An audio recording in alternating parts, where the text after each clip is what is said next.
Bueno,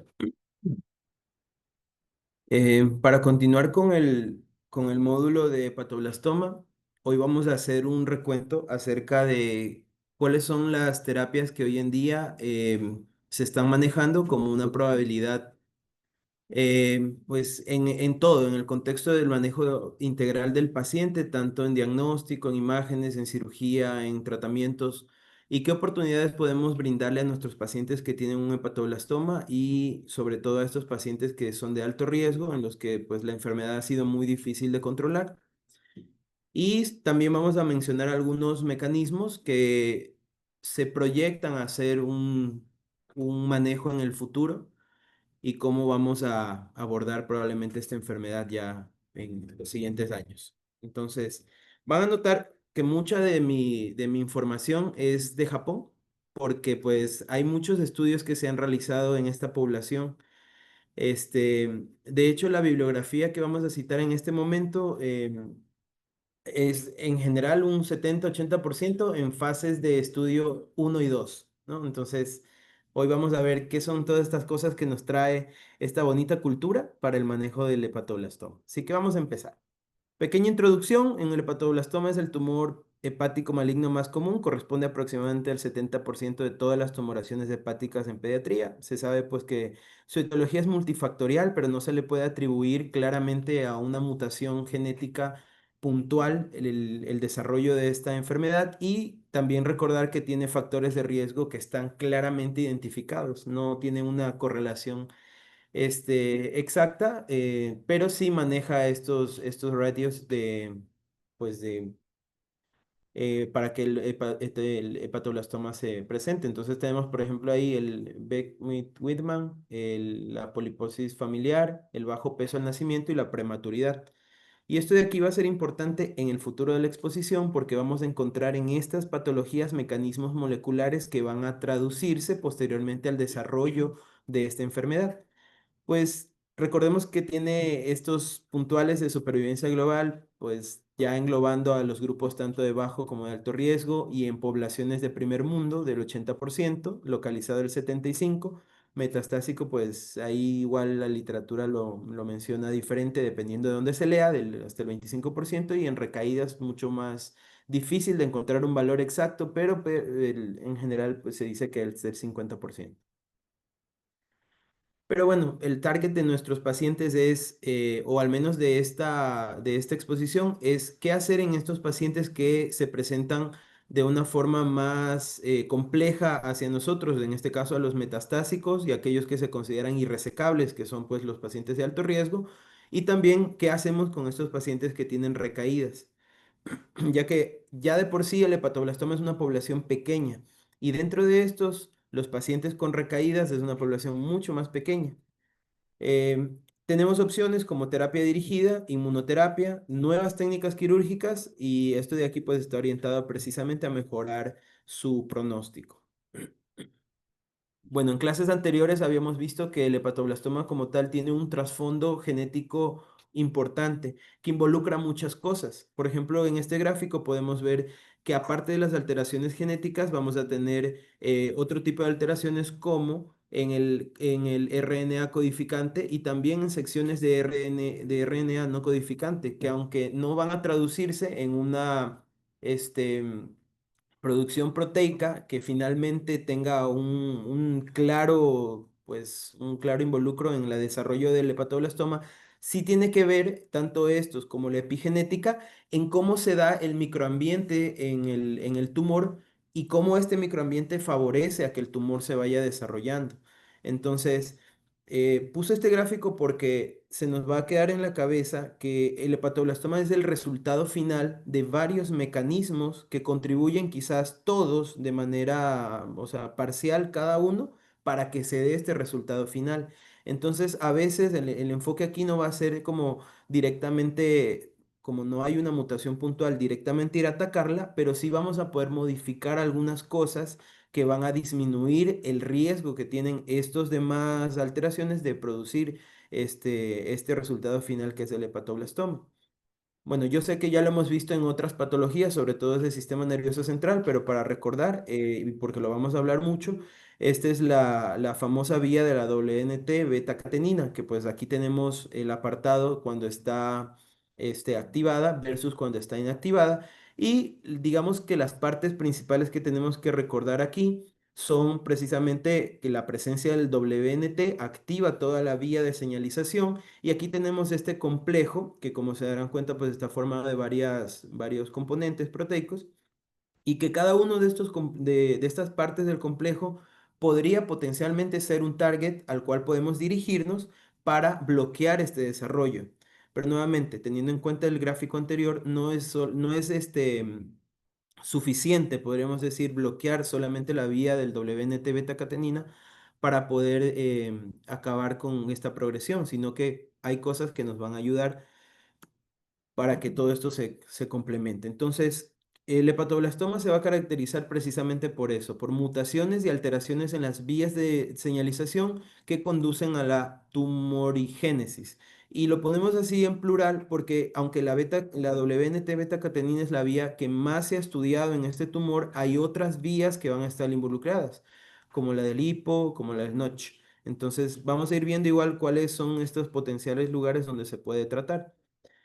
También están pues, los cambios epigenéticos o ciertas condiciones que han sido estudiadas sobre todo en tumores del sistema nervioso central, como la metilación del DNA, los patrones de metilación que tienen estos tumores, la modificación que tienen las histonas y bueno, algo que ya mencioné hace un ratito, que es el RNA no codificante. Entonces, esto de aquí es una descripción de cómo estos, o sea, cada uno de estos podría tener un apartado y un mecanismo molecular que explique el desarrollo del hepatoblastoma. Pero aquí es a muy breves rasgos, por ejemplo, en el Beckman-Wiedemann Wiedemann, por ejemplo, vamos a tener un cambio a nivel del cromosoma 11. Y esto de aquí, o sea, la cadenita es que esta alteración cromosómica va a sobreexpresar el IGF-2, que como sabemos fisiológicamente tiene un componente de desarrollo, favorece el crecimiento y la proliferación celular. Entonces, al estar mutado el 11 y sobreexpresar este IGF-2, vamos a tener un sobredesarrollo o permitir que se sobreexpresen estas células que van a ser inmaduras y por lo tanto se desarrolla el hepatoblastoma. Otro que es también muy importante es en el FAP o la poliposis adenomatosa familiar, el APC, que como vimos en el gráfico de la beta-catenina, forma parte del complejo que sostiene a la beta-catenina para como mantenerla, para no permitir que vaya al núcleo. Entonces, en este síndrome de adenomatosis familiar, la mutación de este gen, que se llama adenomatosis poliposis coli, va a producir nuevamente la activación de de la vía de la WNT beta-catenina y por lo tanto va a favorecer todo lo que conlleva el hepatoblastoma. Otro, por ejemplo, síndrome aquí es el Simpson-Gobali-Benhelm syndrome, que tiene una mutación a nivel del GlypiCAM3. La GPC3 es otra de las moléculas que hoy en día muestra que su bloqueo va a tener una actividad sobre la WNT beta-catenina y por lo tanto es otro target que tenemos que tener en cuenta. Y en este síndrome, pues la mutación está específicamente en esa molécula y por lo tanto vemos pues que los estudios muestran que podría ser útil. La trisomía 18 también tiene un componente, digamos, genético, no tiene relación con la WNT beta-catenina, pero observamos que este cromosoma extra podría explicar algunas mutaciones a nivel epigenético que hacen que se desarrolle.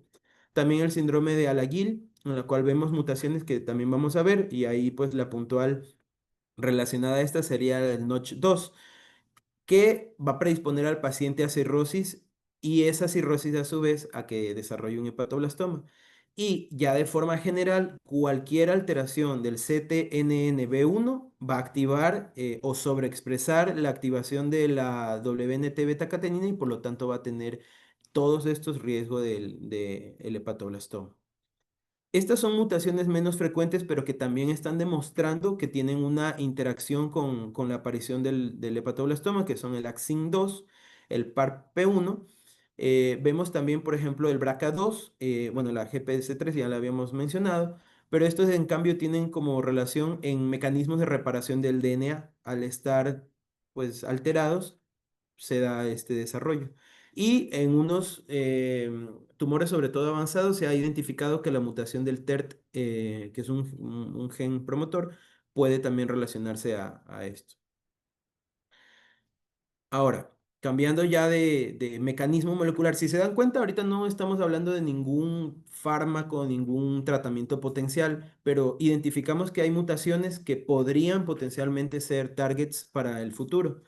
En la parte epigenética, de manera global se conoce que el hepatoblastoma tiene un patrón de hipometilación, ¿no? Entonces, sí es verdad que en general tiene ese patrón, pero hay genes de supresión tumoral que más bien van a estar hipermetilados y eso es lo que va a permitir como la heterogeneidad de los pacientes, porque realmente no hay como algo que diga, esta característica o este gen va a hacer que este hepatoblastoma sea de peor riesgo, sino que trae un patrón de hipometilación global y ya depende de cómo se va desarrollando el microambiente del tumor, se van suprimiendo unos, se van suprimiendo otros y se desarrolla la agresividad o las características de proliferación de cada tumor. Entonces, en este caso, con respecto a la metilación, por ejemplo, el RAS F1A, el SOCS1 y el APC se van a ver, por ejemplo, silenciados por un mecanismo de metilación de DNA. También el SERP, SFRP1, que es un antagonista de la vía de la WNT beta-catenina, va a verse suprimido y por lo tanto va a permitir la sobreexpresión de esta vía. Hay estudios que han demostrado que en el paciente o en el hepatoblastoma, más que nada, porque fueron estudios todavía en ratoncitos, se puede determinar un mecanismo, perdón, un patrón de metilación. Estos patrones de metilación se los ha catalogado como un patrón de metilación A o un patrón de metilación B. Y se ha identificado pues que tener un diferente patrón de metilación, y específicamente en este caso en el B, va a hacer que el tumor sea más agresivo. También puede haber, por ejemplo, hipometilación del IGF-1 y por lo tanto va a haber una sobreactivación de este. Y todos estos patrones de metilación se van a relacionar a un peor pronóstico y a recaídas tempranas.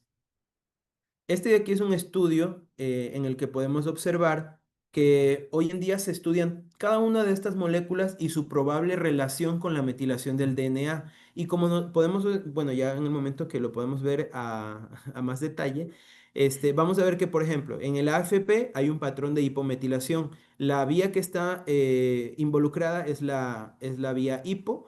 Y lo que vamos a ver aquí potencialmente es que nos puede servir como un biomarcador, como un factor pronóstico, como seguimiento o inclusive como un indicador de respuesta a la quimioterapia. Aunque no todos los targets que estamos hablando van a servir como una propuesta terapéutica, sí muchos de estos nos podrían servir, por ejemplo, para medir una respuesta temprana al tratamiento o como para ver el riesgo que tienen estos pacientes de recaer.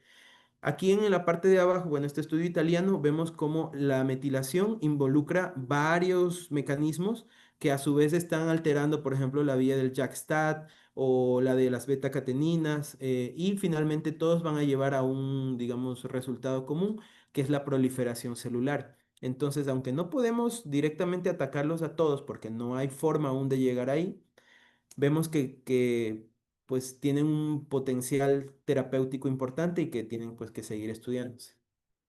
Aquí, por ejemplo, este estudio lo que trató de hacer en 113 pacientes con hepatoblastoma era tratar de definir qué factores genéticos de transcripción y de metilación tenía cada uno de los pacientes que habían estudiado. Y de hecho, ellos lo que hacen al final es una propuesta. Agarran tejido hepático enfermo de los pacientes y lo trasladan a los ratoncitos. Entonces, al estar en los ratoncitos, logran desarrollar a manera de cultivos celulares varias líneas de este tipo, las van luego procesando en este CITOSCAN, y van encontrando los patrones de metilación. Y puse este gráfico porque, pues, si se dan cuenta al final, donde dice Molecular Risk Stratification, vamos a ver que, por ejemplo, una expresión fuerte de alteraciones en el cromosoma 14, sumado a un patrón de metilación CB, va a influir incluso en el pronóstico que tienen los pacientes. Y este estudio lo que abre es una propuesta, que acá la vemos un poquito más compleja, a que inclusive las estratificaciones que hoy utilizamos, puntualmente la CHIC, involucre también factores moleculares y por lo tanto podamos integrar a la parte clínica de seguimiento sérico con la alfa-fetoproteína, el pretext y todo esto, podamos involucrar el patrón de metilación y definir si el paciente, por su patrón de metilación, también puede pasar de lo que creíamos ser un riesgo bajo o riesgo intermedio a un riesgo alto. Pero pues es algo que todavía está en el laboratorio, no se hace de forma rutinaria y todavía falta tiempo para que sea algo estándar en todo tratamiento oncológico.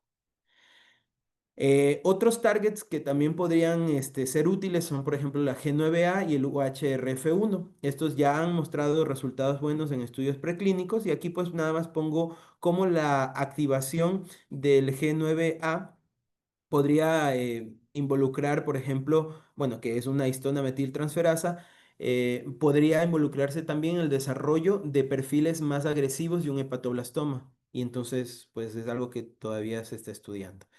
Este estudio de acá muestra la complejidad molecular que tienen este tipo de targets terapéuticos, porque, por ejemplo, bueno, es una reacción muy sencilla en la cual el G9A recibe una estimulación que tiene que ver también con el microambiente y eso hace que traduzca la proliferación de proteínas. Pero hoy en día se lo está estudiando porque, por ejemplo, en la parte de abajo, y nada más es un cuadrito corto, hay alrededor de unas 27 a 29 moléculas que han mostrado potencial para bloquear esta proteína y por lo tanto disminuir el riesgo de proliferación celular a nivel del hepatoblastoma. Y estos de aquí pues son agentes modificadores de histonas que podrían en su momento ser útiles para como una herramienta terapéutica adicional. Ya vamos a ver que algunas de estas herramientas por sí solas no van a tener efectividad, sino que van a amplificar la respuesta que tienen al tratamiento y bueno, otros mecanismos más.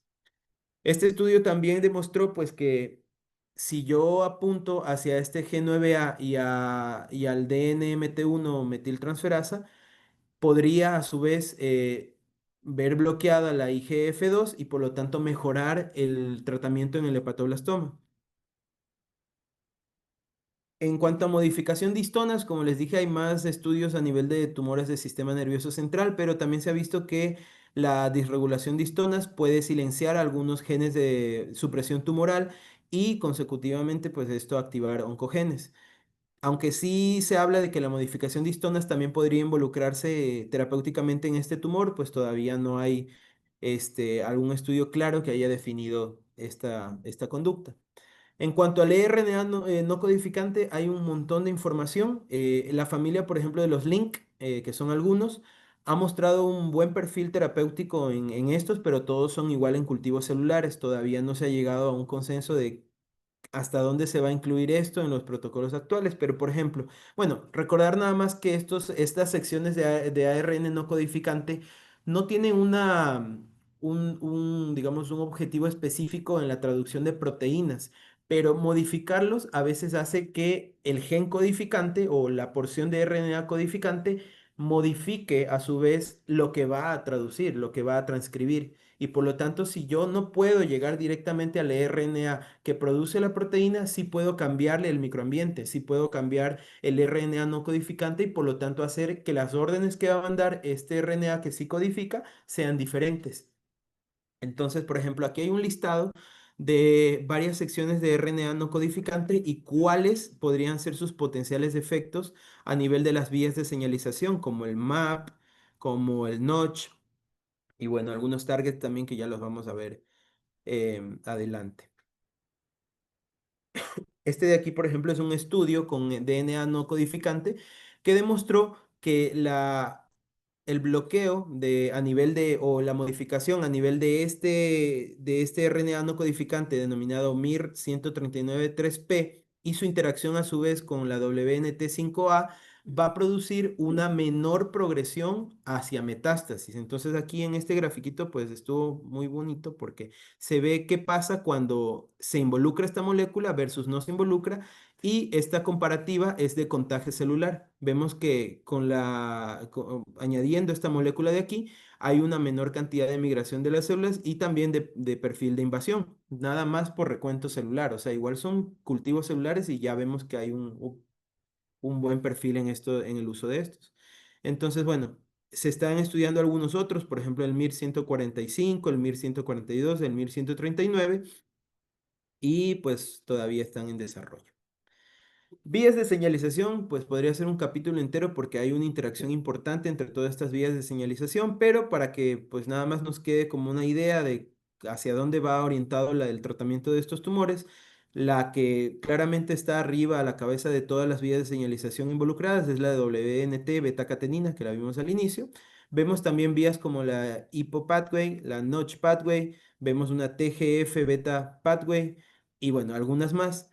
A su vez, estas van a tener su activación o desactivación, va a tener este efecto en algunos genes. Entonces aquí están también algunos genes que potencialmente se han visto involucrados. Y aquí pues llama la atención unos ya conocidos, el mTOR, el c-Met, que podrían provocar su bloqueo o su regulación, una mejor respuesta al tratamiento en estos pacientes. Y de paso, o sea, algo que debemos también tener en cuenta es que a veces no vamos a poder bloquear la vía como tal. Este gráfico, por ejemplo, ejemplifica cómo las vías de señalización interactúan unas con otras. A la derecha tenemos la vía del notch y a la izquierda tenemos la HIPPO pathway y vemos que en el medio podrían interactuar amplificando o suprimiendo la vía de las WNT beta-catenina. Entonces, nuevamente, quizás no podemos ir directamente y como que bloquear toda la vía de la beta-catenina, pero quizás si amplificamos la vía del notch, podríamos suprimir la de la beta-catenina parcialmente y por lo tanto tener una mejor respuesta al tratamiento versus estimular la vía del hipo y con eso también hacer, pues, bueno, sus modificaciones. Pero en general el gráfico lo que transmite la idea es que las vías de señalización como tal no actúan de forma independiente, sino que van una a una interactuando con otra y que si yo no puedo bloquear directamente una, puedo ir como apuntando de forma combinada a varios otros targets y mejorar la respuesta de mi paciente al tratamiento. Igual es una idea aún teórica. Este es un gráfico que resume todos los blancos terapéuticos potenciales que hay en las vías de señalización. Entonces aquí podemos ver, por ejemplo, déjenme ver si lo puedo amplificar. Sí se puede. Como por ejemplo en esta vía, dense cuenta que por ejemplo esta de aquí habla de la neuroquinina.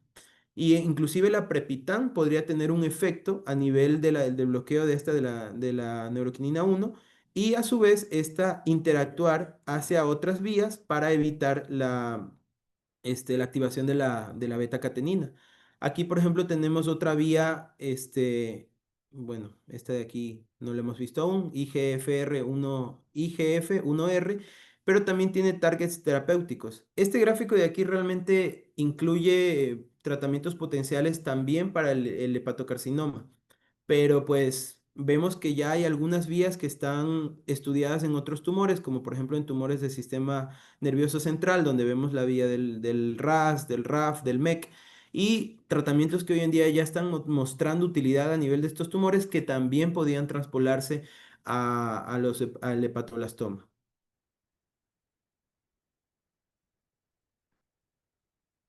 Y bueno, esa es una idea general de cómo molecularmente se podría ganar si es que añadimos tratamiento en esa parte. El microambiente tumoral también desempeña un factor muy importante porque, por ejemplo, aquí vemos que si nosotros, o sea, como general aquí las células de la inmunidad activan mecanismos de evasión inmune. Entonces, por ejemplo, vemos que en el hepatoblastoma hay inhibición de la función de las natural killers debido a algunos receptores como el KIR2DL, que pues lo que hace es esconder a la célula para que el NK no lo trate. También vamos a ver los TAMs, que son unos macrófagos asociados a tumor que favorecen la proliferación, invasión y también quimioresistencia. Y todo este microambiente tumoral también hoy en día se ve estudiado porque si yo nuevamente lo modifico, probablemente no hay un desarrollo de esto de aquí.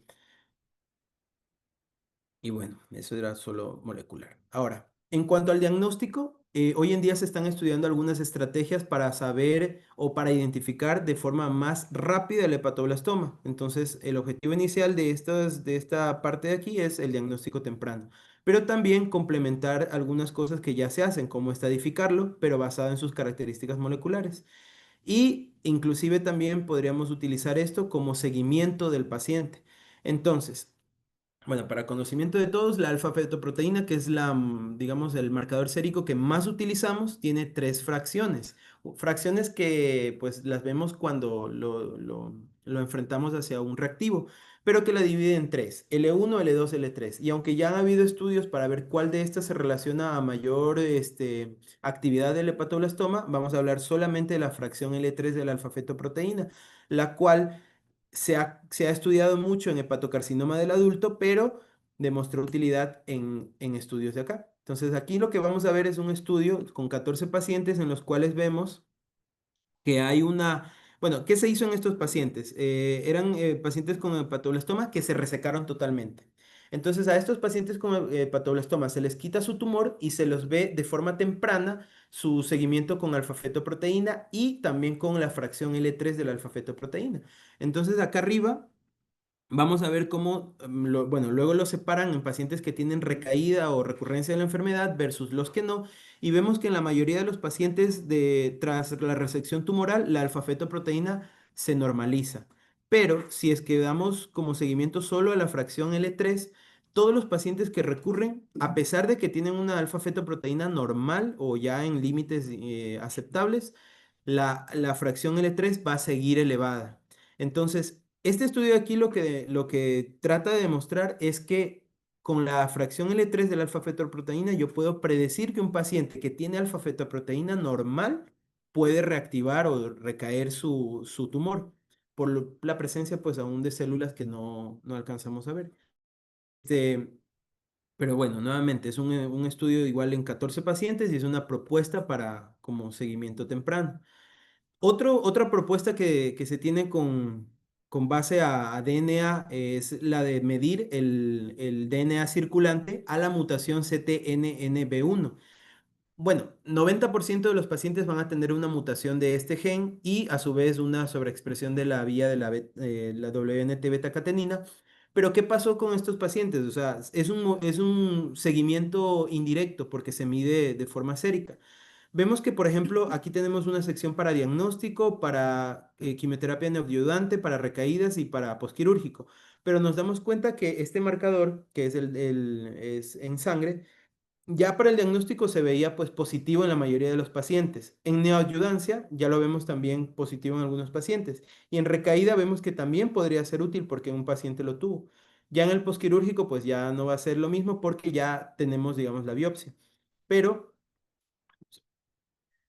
Pero esta es una de las propuestas que hay para darle seguimiento, para hacer un diagnóstico preciso antes de la biopsia. O sea, ya veo que el paciente tiene todas sus características, no lo he biopsiado, le tomo DNA circulante esperando pues que tenga la mutación y si me sale positivo ya tengo una forma específica de decir que es un hepatoblastoma con el CTNNB1 mutado y activación de la WNT beta-catenina y tiene una sensibilidad del 90% y especificidad del 100%. La secuenciación Quench realmente es un primer que se hizo para este estudio, igual está disponible en el estudio para que se haga la secuenciación. Y el ácido úrico, pues algo que me llamó la atención, el ácido úrico se relaciona a pretex avanzados y en este estudio, por ejemplo, se hizo una comparativa con un corte de 4 entre 4 y 5 y más de 5 para como terciles de este marcador en 101 pacientes con hepatoblastoma y se vio que si el paciente llega con un tercil ya entre el 2 y el 3, que serían entre 4 y 5 o más de 5 de ácido úrico, probablemente se relacione a pretext más altos, como 3 o 4. Entonces, no está todavía identificado como un marcador pronóstico, pero es algo que hoy en día podría ser de utilidad, más que nada con estadios 4 y también se relacionó a invasión vascular. Entonces, si yo veo un paciente que tiene el ácido úrico avanzado al diagnóstico, probablemente sí tenga algún componente vascular ahí, pues que escondido, o probablemente ya puedo predecir que tengo un pretexto muy avanzado. Otros marcadores, ahora hablando de inmunohistoquímicos, también pueden ayudar. Como tal, la beta-catenina tiene dos patrones. Tiene un patrón de membrana y un patrón intracelular. El patrón intracelular, a su vez, tiene una fracción nuclear y una fracción citoplasmática. Entonces, si uno se pone a comparar este tipo de patrones, el citoplasmático o el de membrana, vamos a ver que el que tenga el patrón nuclear o citoplasmático es de peor pronóstico.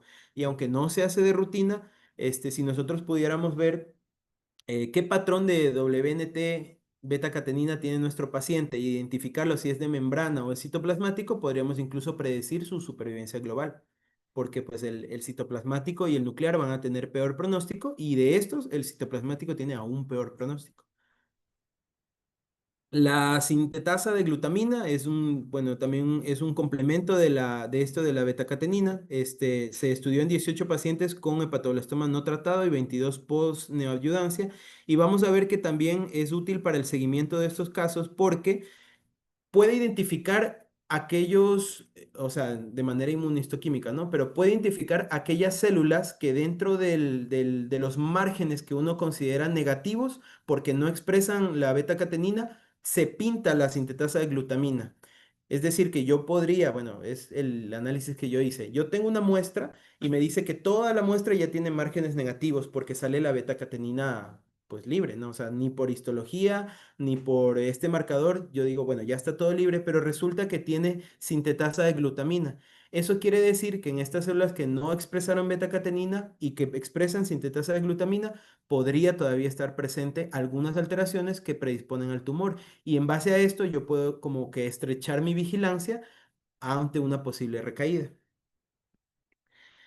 Y otro marcador que pues se está estudiando aún, el CD213, que tiene relación con con celularidad muy inmadura de los hepatoblastos.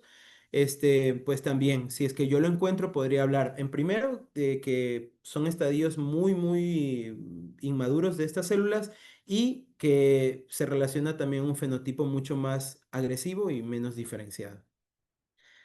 Todas estas, digamos, armas inmunohistoquímicas todavía pues no son de uso rutinario, en algún momento se van a hacer, pero pues ya para irlas conociendo. En cuanto a técnicas de imágenes, realmente se engloba de manera todas las que tenemos disponibles, está el ultrasonido, la tomografía, la resonancia magnética, el PET, pero vamos a hablar de dos herramientas que no son, digamos, nuevas, porque no es una técnica nueva de imagen, pero sí es un complemento a las que ya se estaban utilizando, que son la reconstrucción 3D y los estudios vasculares. Realmente hay estudios que determinan que si uno le complementa al hepatoblastoma a la resonancia un estudio vascular, probablemente tenga un mejor panorama de qué es lo que se va a operar. Tiene que ver mucho pues con el manejo quirúrgico versus hacer la reconstrucción a partir de imágenes 2D hacia un 3D e inclusive hacer una simulación de la extracción de estos tumores, tiene un mejor perfil pronóstico en estos pacientes. Claro, cada uno con sus ventajas y desventajas, ¿no? Por ejemplo, el ultrasonido va a seguir siendo de los estudios que se hacen de primera mano porque es rápido, porque es fácil de hacer, porque pues está en todos los hospitales, pero vemos la limitación de la codependencia del que lo realiza versus el que no da una imagen realmente clara, a menos pues que sean manos expertas. Así que bueno, recordar pues que el tratamiento es multidisciplinario. Aquí vamos a ver algunos fármacos y algunos manejos quirúrgicos que muestran que tienen una utilidad en esto. Ya para el 2000, bueno, los primeros estudios que se hicieron fueron básicamente tomar células de patoblastoma y ver diferentes moléculas basado en lo que hablamos hace un ratito, que son los mecanismos moleculares, y ver cuál de estas moléculas tenía una regresión en cuanto a conteo de células tumorales a nivel de laboratorio.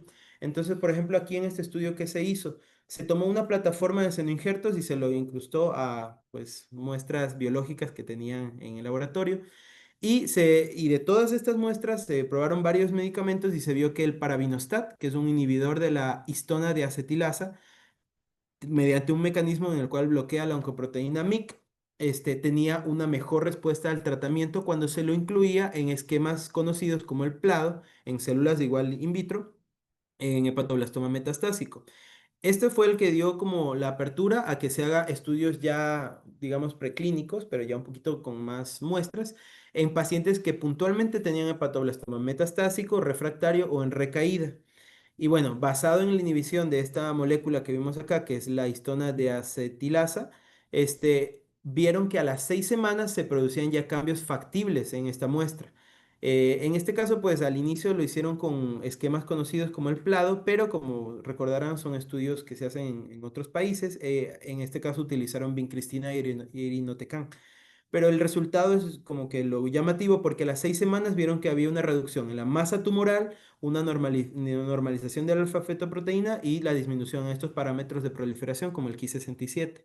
Así que la propuesta con estos estudios es que el parabinostat venga incluido, y ya lo vamos a ver después si se está haciendo, incluido en los brazos de tratamientos ya conocidos como los PLADO del CIOPEL.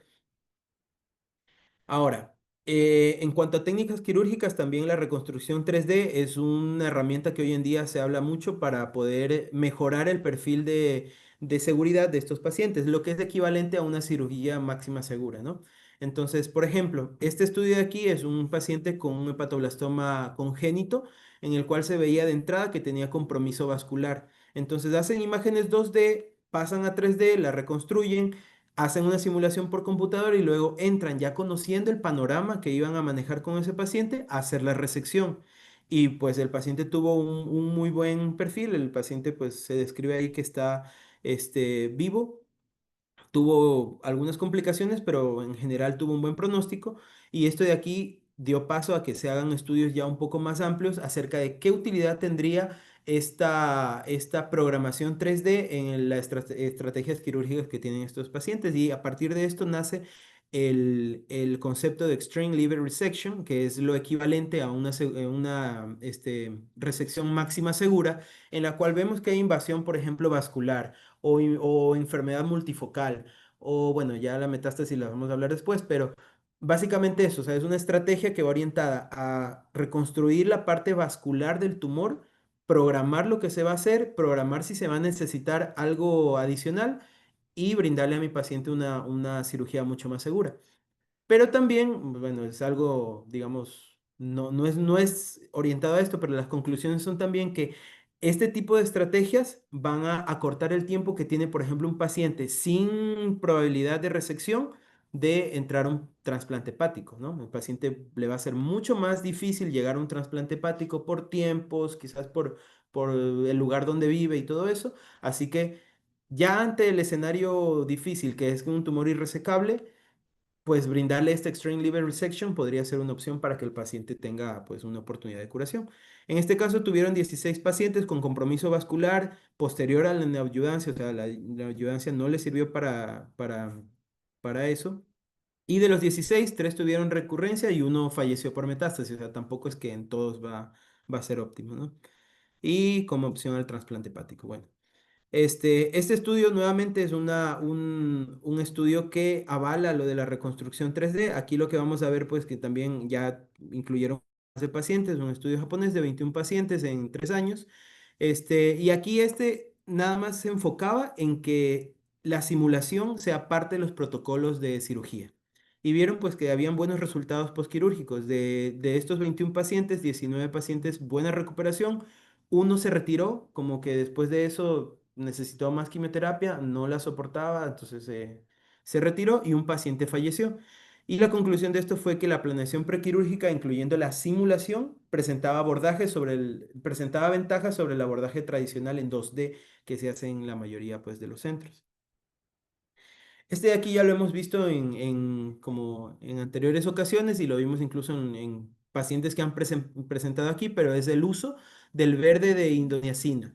Este estudio pues habla de cómo en 7 pacientes de 2019 a 2021 se le infundió este fármaco a una dosis de 0,5 miligramos por kilo 48 horas antes de la resección y una vez que el paciente pues ya está en la mesa operatoria y que se observa el tumor ya en vivo, vamos a ver que todas estas secciones que están pintadas con el verde de indoniacina efectivamente eran células tumorales porque todos estos tumores tuvieron a la final márgenes negativos. Entonces es un tratamiento que también debería incluirse de manera rutinaria ya en las técnicas quirúrgicas, sumado a la simulación y sumado a la reconstrucción 3D.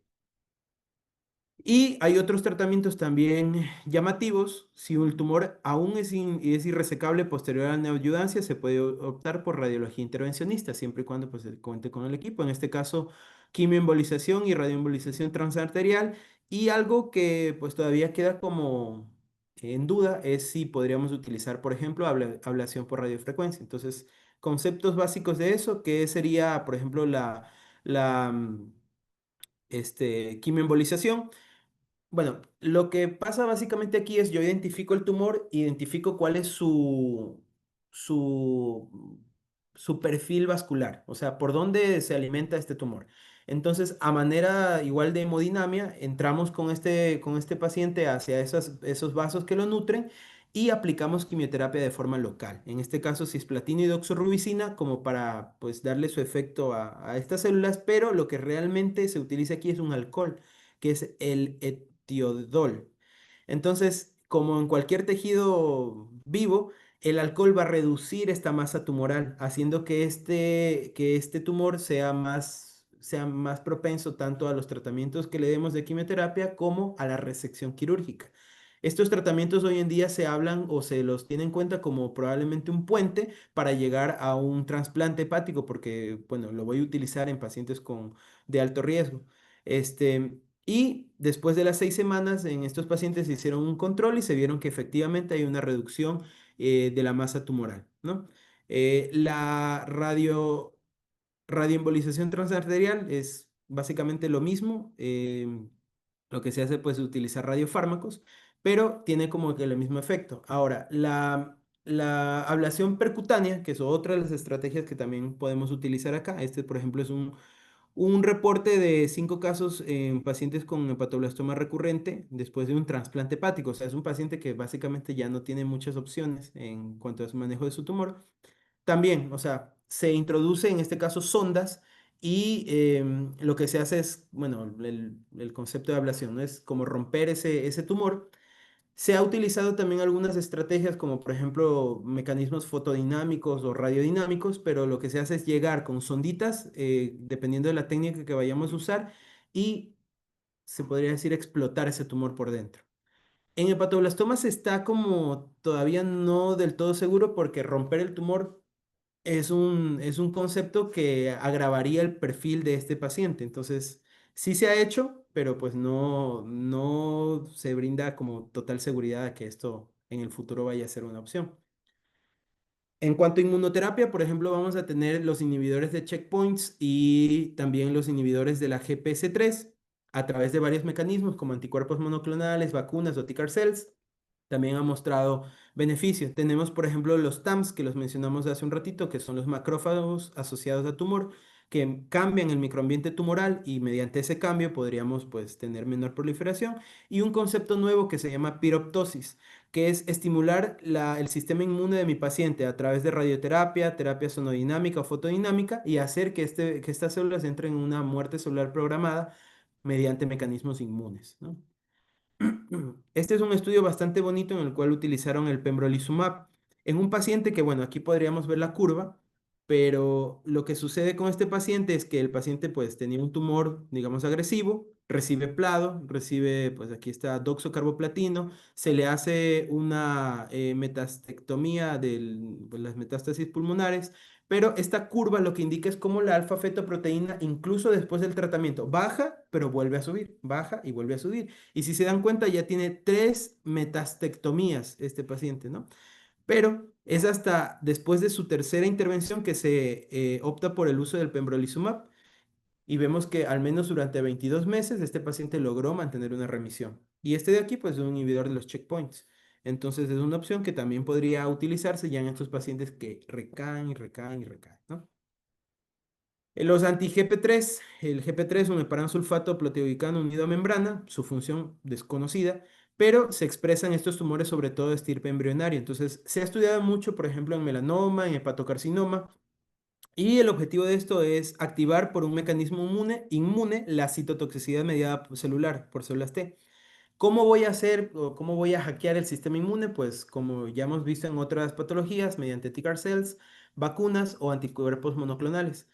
Y nuevamente, es una terapia que ya la vamos a utilizar como que hasta que el paciente ya va muy, muy adelantado. Entonces, por ejemplo, este estudio de aquí involucró 18 pacientes. La mayoría de estos tumores de estirpe embrionario, vemos tumores germinales, vemos rabdomiosarcoma, pero ahí van incluidos algunos pacientes con hepatoblastoma. Lo que hicieron aquí, pues, es evidenciar esto mediante imágenes, incluir los inhibidores del GPS3 y luego medirlos mediante criterios RECIST y vimos que pues algunos tumores que estaban en progresión o en remisión parcial ya presentaban remisión completa o al menos enfermedad estable. Entonces pues también es una opción. Los inhibidores o bueno, más que nada los TAMs, bueno, aquí ya hablamos sobre esto, de cómo la modificación del microambiente tumoral puede tener este efecto, pero aquí vemos que hay estrategias que podrían modificar estos TAMs, que son, por ejemplo, los inhibidores de checkpoints, ya específicamente estos macrófagos asociados al tumor, o algunos antígenos quiméricos que podrían también favorecer el bloqueo de esto. La piroptosis, que la comentamos hace un ratito, y cómo pues podríamos llegar a estos a través de algunos mecanismos sonodinámicos y fotodinámicos, que son básicamente estimulación a través de estos mecanismos para que el sistema inmune empiece como a reactivarse y atacar a las células tumorales. Y aunque no ha demostrado como por sí solo tener un efecto en la curación del paciente o de los cultivos celulares en general, sí podría este hackeo del sistema inmune ayudar a que la quimioterapia convencional tenga una mejor respuesta en los pacientes, ¿no? Pero pues la inmunoterapia como tal tiene sus efectos adversos ya conocidos, pueden ocasionar hepatitis, neumonitis, el pembrolizumab, por ejemplo, tiene un perfil de hipotiroidismo que es conocido, falla renal y algunos incluso trastornos severos de la coagulación, por lo cual se sigue buscando como cuáles son las dosis seguras, cuál es el momento adecuado para incluir estos medicamentos, etcétera, etcétera, ¿no?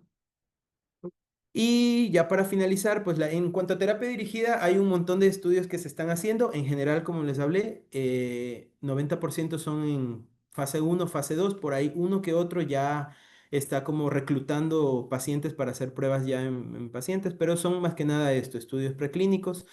Aquí pues en esta tablita pueden revisar algunos de esos, pero aquí les dejé ya los enlaces para cada uno de estos estudios. Por ejemplo, los inhibidores de la quinasa PIMP, que se ha visto que podrían disminuir la progresión a metástasis del hepatoblastoma.